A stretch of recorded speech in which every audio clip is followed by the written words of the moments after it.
Hi, today I want to give you a very easy recipe for keto chicken fingers. It's all protein.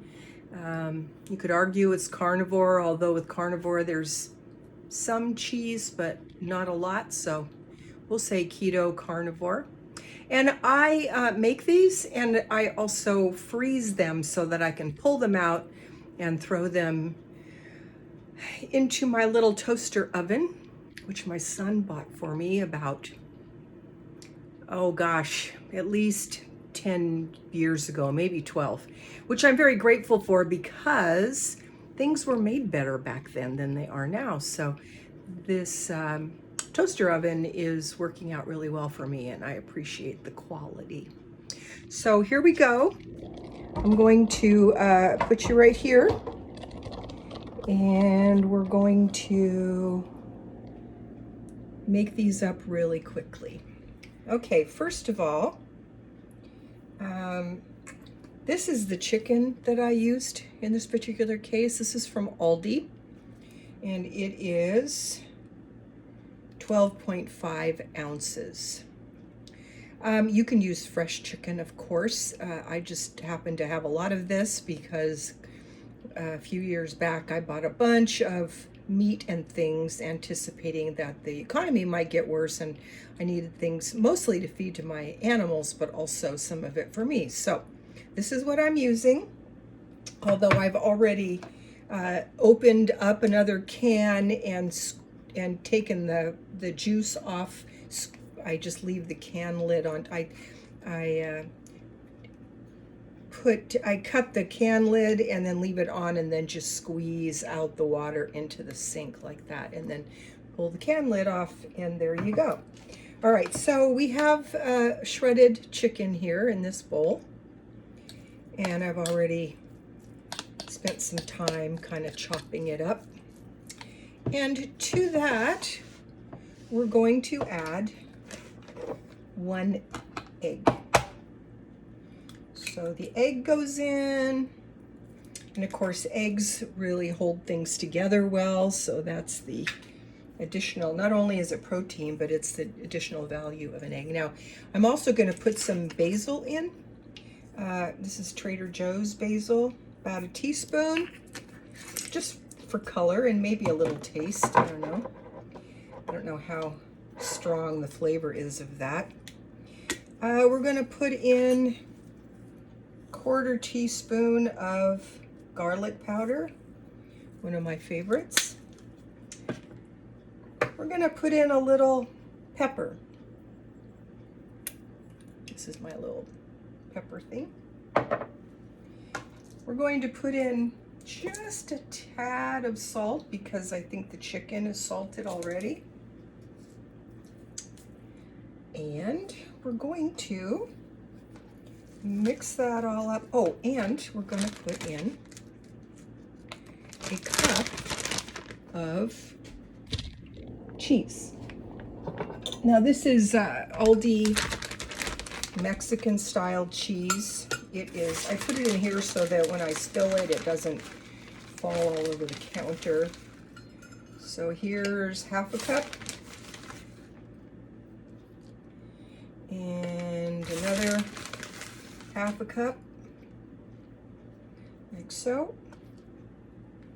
And there you go. That is all the ingredients that you need for this particular little fast dish.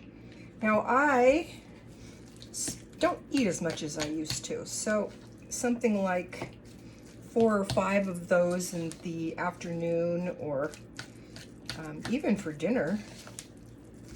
With some kind of veg, maybe some cauliflower or broccoli or asparagus, mushrooms, those kinds of things. Those are, by some people's calculations, acceptable for carnivore. And I think that you get, I follow a lot of Dr. Berg, and he talks about getting all the micronutrients you need from green leafy vegetables like kale and arugula is what I usually eat. And then, so I think that it's better not to just try to eat all protein. I actually just really even couldn't do that altogether because it's just too, I don't know, too monotonous or whatever. And I like vegetables. So, all right, so I'm going to take this parchment paper, which is already cut up into pieces, 100 pieces, $1.50 at Dollar Tree. And I am going to make a couple of chicken fingers, like so. And the chicken is already cooked, right? So really, you're just melting the cheese to some degree and cooking the egg. So I'm going to put that in there, on there, and another one, like so. Very simple. And then, kind of big, whatever size you want. And I'm going to put this into my toaster oven, like so. And I'm going to turn it on for about 7 or 8 minutes. And it's going to cook those up without heating up a big oven, which it's spring right now, so it's not such a big deal, but in the summertime, it's really helpful to not be heating up a whole oven. I have a very old oven. My oven is from the 1960s, and when it heats up the room. So not really optimum, especially in the wintertime, it's great. In the summertime, not optimum. So what I do is I continue to make the chicken fingers, and I put them on a piece of parchment, which is down here. You can't really see it here. Let me put the camera this way. Okay, so we have the parchment paper here, and I make little fingers. I usually do 5. They're a little bit smaller than the first ones that I made. And I put them on the parchment. And then I leave them on the parchment because then I can put them right into the toaster oven when I pull them out of the freezer. And I put them in a Ziploc bag and put them in the freezer in a stack. And then that way I have a handy dandy little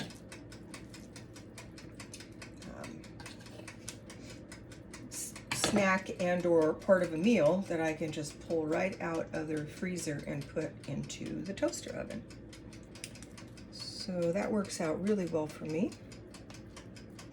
All right, so we have 1, 2 chicken fingers, 1 more, like so. Put those there. I get out my handy dandy, less expensive here than at Kroger, Ziploc plastic bags. And I pick up this and slide it into the bag. Let's see how well I can do this on camera. So you just kind of support it with your hand, slide it into the bag, and there you go. We have 1 packet down, and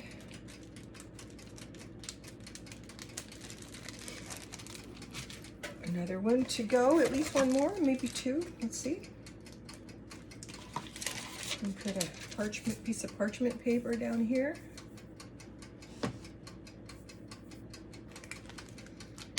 Got that ready to go.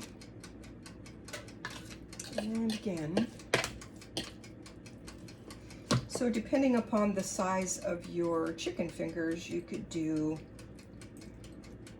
maybe 3 packets. I have 2 in the toaster oven there, so it'll cook more quickly and I can take it out and taste it. So here we go. Now I buy also my parchment paper at Aldi because it is much cheaper. It's like $1.50 or $1.25, $1.50. I'm not sure what it went up to, but I think $1.25 actually. Last time I bought it. And it also comes in a sheet size that you can put right on a cooking sheet. So it didn't, when I was raising my kids, we didn't really have parchment paper. That was something that was very fancy and most people didn't do. And we had aluminum foil, but the thing about aluminum foil is that it actually, when it gets hot, it flakes off aluminum into our food, and it's not really a good thing. So for the most part, I use aluminum only to store something.